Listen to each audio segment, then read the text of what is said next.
سلامونه او احترامات. نن در سره ډیر د خفګان یو خبر شیر کوم. که آیا غواړئ چې تاسو هم خبر شئ نو ویډیو تر اخره وګورئ او که تر اوسه پورې مو زموږ د یوټیوب چینل نه وي سبسکرایب کړی نو هم اوس در سره زموږ دا چینل سبسکرایب کړئ.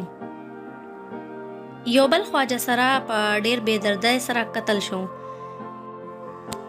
د مردان سټي تاڼه په علاقه کې په خواجه سراو باندې بیا فایرینګ شوی چې یو خواجه سرا پکې قتل شوی. ریسکیو اهلکارو لاش او زخمیان MMC هاسپټل ته منتقل کړي دي. زخمی خواجه سرا یو چې پکې کمونو د ډیر زخمونو د وجې په هسپتال کې ساه ورکړه. دوستانه څومره بې ضمیره او ظالمه قوم یو، کم خلک چې موږ ته هیڅ نقصان نه رسوي نو هم هغوی وجنو او داسې پرېږدو.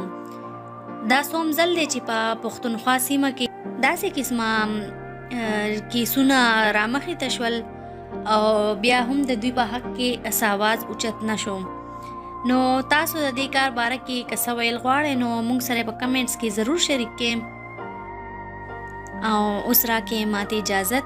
که زندګۍ وفا وکړه نو ملاویږو په یوې نوې ویډیو کې. تر هغې پورې ځان او د خپل خپلوانو ډېر ډېر خیال ساتئ او موږ هم په دعاګانو کې یاد ساتئ. د لوی الله په امان.